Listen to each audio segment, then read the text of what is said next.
maltinha! Estamos aqui para mais um anúncio. Tenho aqui algo para vos anunciar que vai vos extasiar. Sim, PlayStation. Sim. Queremos saber. Sim, Sony. Sim.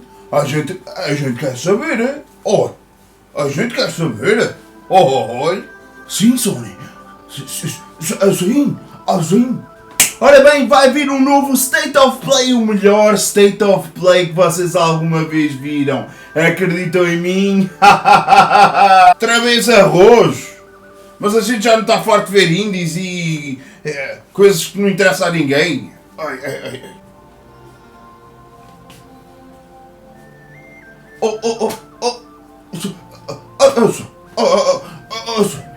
Calma, pessoal, calma. Não é porque os outros foram uma porcaria que este não vai ser bom. Calma. Mas é tratar-te. Mas calma aqui. Calma aqui. Mais uma vez, mais um... Não, e para estar a ver indies eu vou ver um Nintendo World Indie. Calma, pessoal. Eu prometo, desta vez vai ser bom, eu prometo. Calma.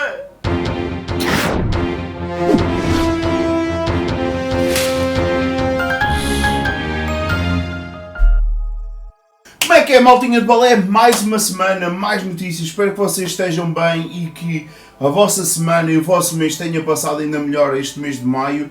Isto, como vocês já sabem, é uma revisão do mês anterior com um bocadinho do mês seguinte, ou seja, de junho. Ou seja, vamos ter aqui algumas novidades ainda deste mês. Mas pessoal, sem mais delongas, vamos então passar para o mês de notícias. Algo que não poderíamos deixar de falar foi, e é sem dúvida, o gameplay que foi mostrado pela IGN sobre Sonic Frontiers. Onde, numa primeira perspectiva, conseguimos ver gameplay, ou seja, do Sonic a explorar o novo mundo que ele poderá explorar. Além disso, também mostraram uma pequena amostra de gameplay que toca a combate. E os fãs, assim como eu, numa primeira perspectiva até ficaram ok, mas numa segunda perspectiva e analisando bem a coisa, o primeiro vídeo nada mais foi do que o Sonic a andar para trás e para a frente, sem qualquer tipo de objetivo, a andar em rails e a coletar rings. Foi basicamente isso que nos foi mostrado, o que acabou por desmotivar um pouco. E depois no combate, algo interessante, mas clunky. E os fãs realmente acham muito bem que a SEGA adie o jogo tantas vezes quantas necessárias para aprimorar esta nova experiência de Sonic. Numa reunião com investidores, a SEGA afirmou que está a fazer muitos remakes, remasters e spin-offs de séries já conhecidas, visto que esta foi sem dúvida no último ano fiscal a maior fonte de receita da SEGA durante todo o ano. Por isso acredita-se que a trend vai continuar a ser a investir nisto porque é o que verdadeiramente lhes anda a dar dinheiro. Além dessa informação, eles acabaram por passar também que muitos desses remakes, remasters e spin-offs muito provavelmente ainda sairão este ano. O governo francês não gosta nada da transformação que a língua francesa tem andado a levar nos últimos anos graças às plataformas de streaming, gaming e etc. E por isso mesmo eles criaram regras para que agora entidades governamentais francesas não utilizem mais os termos que os jovens andam a utilizar, ou seja, gaming, streamer, etc. Eles adaptaram todos estes termos que nós costumamos utilizar agora para termos em francês. Isto porque eles acreditam que devem preservar a língua. Voltando para estúdios, a Capcom foi perguntada pelos seus investidores se existe alguma série antiga que está para ser ressuscitada. E sim, a Capcom cada vez estuda mais esses casos e além de querer apostar em novas IPs, também quer apostar em séries antigas porque eles sabem que têm muito ouro enterrado. No entanto, eles ainda não sabem em concreto com o que é que irão avançar no futuro. Com o objetivo de lançar 12 live services até 2026, a Sony e a Bungie já se uniram para criar um centro de formações onde os instrutores serão da própria Bungie, onde vão explicar todas as metodologias que eles utilizam nos Destinies, por forma a estúdios que ainda não desenvolveram nenhum tipo de live service, estúdios, claro, internos da Sony, a poderem perceber a mentalidade por trás e poderem ajudar a alcançar este objetivo, ou seja, os 12 jogos até 2026. E a Sony, acho que surpreendeu toda a gente, aonde nós sabemos que a Sony criou o State of Play basicamente para competir com os Nintendo Directs. No entanto, a qualidade destes era sempre super baixa, muito desinteressante, mas desta vez a Sony virou as cartas e mostrou que tem muito mais para dar no State of Play do que nós já tínhamos vindo a ver até aqui. E este foi de longe, mas de muito longe, o melhor State of Play. Eles começaram por anunciar Resident Evil 4 Remake, alguns jogos para VR, mostraram-nos gameplay dos espantosos Callisto Protocol, que muita gente está a vibrar com este novo jogo de terror. Além disso, mostraram gameplay do Street Fighter 6, que eu fiquei eu nunca tive curiosidade em jogar um Street Fighter no lançamento, mas pela primeira vez a Capcom com um gameplay de Street Fighter simplesmente deixou-me pensar, ok, eu quero jogar isto no lançamento. Por final eles anunciaram, não foi bem anunciar, mas mostraram gameplay do Final Fantasy XVI, onde, como é lógico, o jogo já estava espantoso, mas agora parece que está com um nível de polimento ainda maior. E o mais espantoso disto tudo, e parece que a Sony está a começar a pegar a trend da Nintendo, ou seja, tudo isto vai ser lançado até ao verão do ano que vem. Um dos rumores que apontavam para um anúncio de um jogo VR para ser anunciado neste último State of Play era um jogo de Killzone que estava a ser feito pela Supermassive Games, onde os rumores apontam para que a Sony tenha tirado este desenvolvimento da Supermassive Games por estar a correr mal e então passou para a PlayStation London Studio, que parece que é a empresa, o estúdio que agora está a tomar conta do desenvolvimento deste jogo. Outro dos rumores avançados durante o mês de maio e avançado pela Comic Book, é que Sly Cooper provavelmente irá ter o seu retorno. Não se sabe muito bem quem é que vai desenvolver este novo jogo de Sly Cooper, tendo em conta que o estúdio que fez o Sly Cooper's Thieves in Time falhou bastante, deixou as opiniões muito divididas dos fãs, tendo em conta que os level design e o gameplay não estava ao nível daquilo que a Sucker Punch conseguiu entregar na sua última trilogia.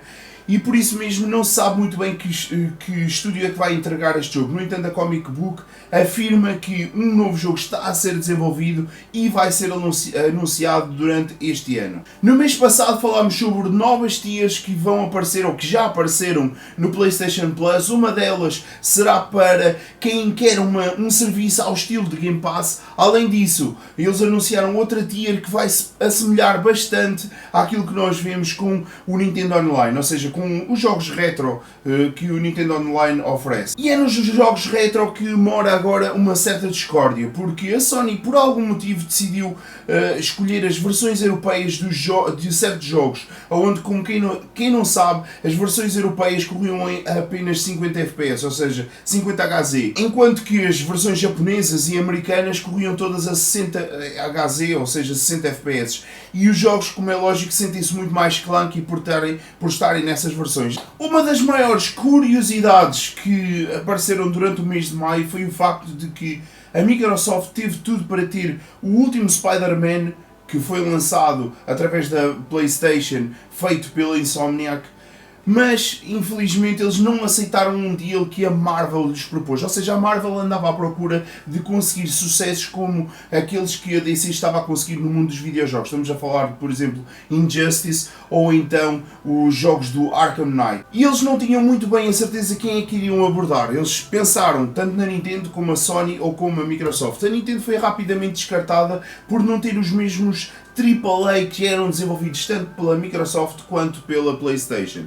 Então a primeira empresa que eles decidiram abordar foi a Microsoft. No entanto, a Microsoft recusou-se, visto que eles estavam-se a tentar focar nos seus exclusivos. É então que aparece a PlayStation, ou seja, a Sony. Como vocês já bem sabem, a qualidade do jogo é indiscutível e foi uma grande oportunidade que a Microsoft simplesmente deixou passar por entre os dedos. Jeff Grubb, nós já temos vindo a falar de vários rumores que ele avança, e ele avançou com um que eu não tenho a certeza se faz muito sentido, mas ele afirma a pé juntos que com o lançamento da série Last of Us marcada ainda para este ano, ele acredita piamente que o remake de Last of Us 1 não só vai ser anunciado este ano, como ainda irá ser lançado este ano em exclusivo para a PlayStation 5.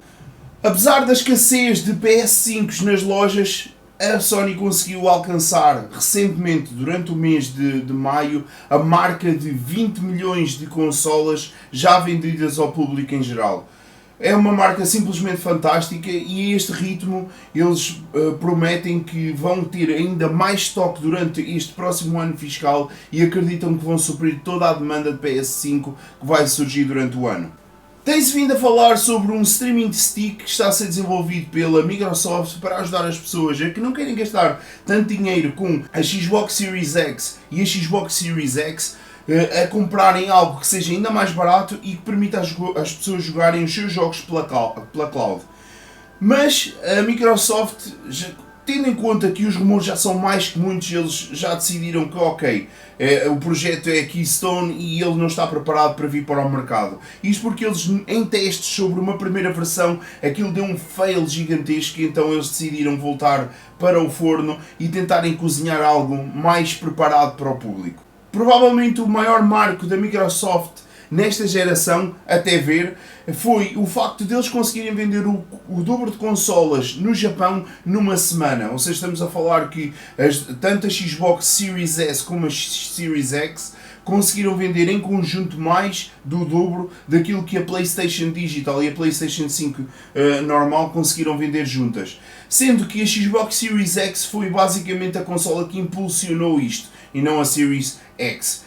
Um dos melhores rumores que surgiram durante este mês em relação à Microsoft foi o facto de que Nick Baker, da Xbox Era, reportou que existe uma coleção de Gears of War, assim como nós vimos com Halo The Master Chief Collection, que é basicamente uma collection com 5 ou 6 jogos de Halo. Vamos ter direito também a todos os jogos de Gears of War lançados até hoje dentro dessa coleção. Muito provavelmente para começar a aquecer o coração para uma nova iteração de Gears of War.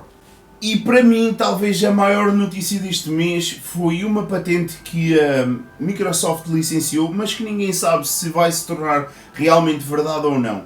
Mas o facto é que eles licenciaram uma patente que vai permitir à sua consola digital poder, de alguma forma, ler jogos físicos. E isto é simplesmente revolucionário porque eles sabem que uma grande parte das vendas da sua consola está sem dúvida a ser a Xbox Series X. Porque as pessoas também percebem que os jogos, como têm Smart Deliveries e afins, não compensa tanto comprar a Series X, visto que um dia que os servidores vão todos abaixo e queixo, muitos dos seus jogos físicos simplesmente não irão funcionar. Ou seja, porque boa parte do jogo está na cloud e é preciso fazer download para poder instalar o jogo todo, apesar de nós termos a versão física. Bem, e se a Microsoft não conseguir realizar este lançamento do Gears of War, esta coletânea do Gears of War, muito provavelmente e pela primeira vez a Microsoft vai passar um ano inteiro sem um único exclusivo a ser lançado, o que é simplesmente mind-blowing, porque eles adiaram Starfield e Redfall, que seriam dois dos jogos que iriam ser lançados durante este ano, visto que eles não têm mais nada para lançar. E isto, como é lógico, é um blow muito grande tanto para o Game Pass como para a xCloud, visto que não vão ter nenhum exclusivo a ser lançado nessas duas plataformas. Além da infelicidade de terem dois jogos adiados, ainda tiveram o azar de ter falha nos serviços da Xbox Online, onde alguns jogadores, mesmo em jogos offline, simplesmente não conseguiam instalar os seus jogos ou então sequer arrancar os seus jogos para começar a jogar. E isto mostra uma debilidade brutal nas consolas da Microsoft atualmente, visto que um dia que os seus serviços simplesmente terminem para estas consolas, o acesso aos seus jogos comprados fisicamente, que normalmente é esse o motivo ou a motivação para comprar jogos físicos, é o facto de podermos instalar uma versão, mesmo que seja uma versão um pouco mais débil, por assim dizer, mas instalar uma versão e poder jogá-la em paz sem ter que requerer qualquer tipo de serviço online. Ao longo dos últimos 2 anos temos visto que a Sony tem andado muito focada em desenvolver algo para além dos seus videojogos, ou seja, baseado nas suas propriedades intelectuais, onde eles querem lançar não só filmes, mas especialmente séries de TV, onde eles durante este mês anunciaram uma série de TV de God of War que está a ser desenvolvida pela Amazon Prime, também outra de Horizon que está a ser desenvolvida pela Netflix, e aquela que me chocou de todo foi uma de Gran Turismo, que eu pergunto-me, qual é que é a narrativa que eles vão extrair de um jogo de carros que não tem narrativa. Um dos rumores que surgiram agora recentemente, um pouco antes da Summer's Game Fest, foi o facto de que está a ser desenvolvido um jogo de Crash Bandicoot de luta. Não será muito parecido, isto segundo os rumores, ao Crash Bash, visto que foi também um jogo de fighting, e muita gente especula que muito provavelmente isto será uma iteração de Crash Bandicoot, mas aquilo que nós vimos em Multiversus ou então em Nickelodeon All Stars, que são todos baseados em Smash Brothers, ou seja, eles querem tirar um pouco da fatia daquilo que Smash Brothers consegue, visto que é uma série super bem vendida e já existem alguns exemplos de muito sucesso, como por exemplo Brawlhalla. A Nintendo Switch ultrapassou a 3DS e daqui a pouco vamos falar sobre mais uma notícia de vendas, mas conseguiu ultrapassar a 3DS em vendas no Japão. No Japão a 3DS vendeu muito bem e agora a Switch encontra-se na marca dos 24 milhões, quase a chegar à marca dos 25 milhões, graças às vendas que têm vindo a acontecer semana após semana no Japão. Eis que a IGN evidencia um indie game que, vamos ser honestos, aquilo é quase que um rip-off do remake de Link's Awakening que saiu na Switch. E como é lógico, este jogo chamado de Misplaced foi muito criticado pelos fãs da Nintendo a dizer que é um autêntico rip-off e que não deveria ser lançado um jogo assim porque é simplesmente a roubar só ideias e afins. Mas pessoal, eu adorei o Link's Awakening e eu gostava de ter um pouco mais daquele universo. Apesar de não ser exatamente o mesmo universo, é com o mesmo art style e um gameplay extremamente parecido, e eu pessoalmente tive vontade de querer experimentar o jogo. Uma das maiores curiosidades que saíram durante o mês de maio foi o facto de desenvolvedores independentes conseguirem refazer a mecânica de Portal na Nintendo 64. E para quem não sabe, a mecânica de portais que existe em Portal é um pouco mais complexa do que aquilo que supostamente a Nintendo 64 aguentaria fazer. Além de conseguirmos ver várias imagens a repercutir no mundo do jogo, ainda tem toda aquela mecânica de físicas que é transportada de portal para portal. E enquanto que a Sony faz um State of Play que é de tirar o chapéu, a Nintendo faz um Nintendo Direct Worlds Indie que não valeu a ponta do chaveiro. Poucas foram as novidades que eles apresentaram que realmente valham a pena serem faladas aqui.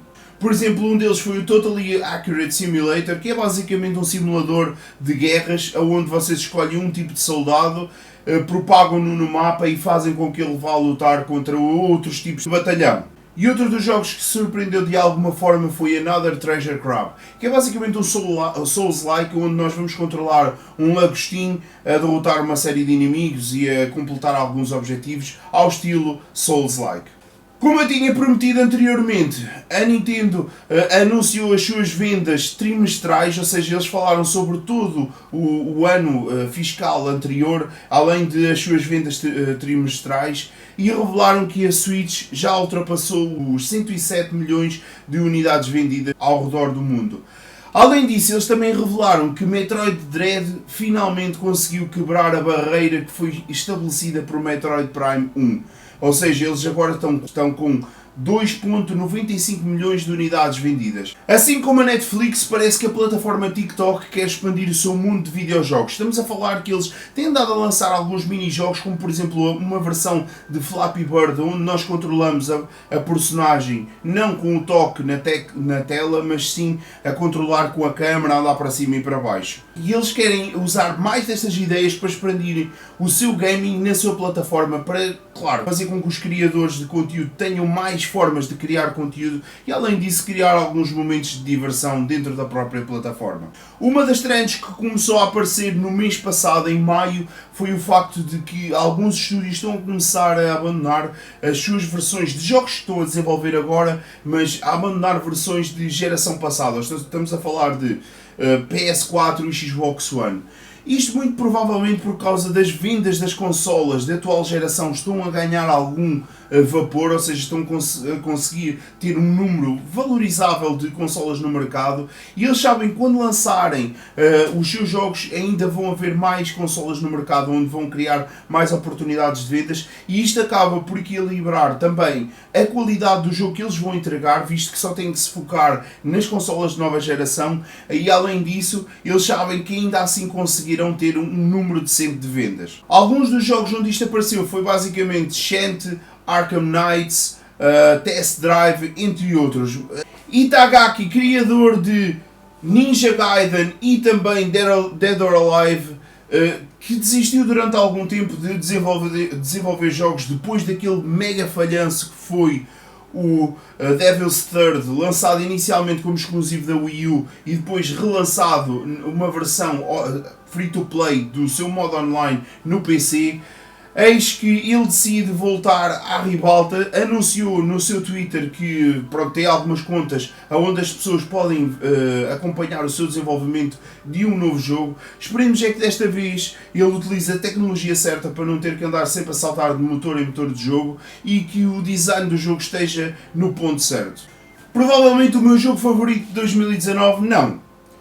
É mesmo o meu jogo favorito de 2019, estamos a falar de Death Stranding, onde Norman Reedus decidiu dar uma palhinha no seu Twitter e dizer que já está a fazer um mocap para a sequela do jogo. Hideo Kojima decidiu vir ao Twitter e dizer para o Norman Reedus ir para o quarto descansar um pouco. Ou seja, temos então confirmada a sequela de Death Stranding, ou seja, Death Stranding 2.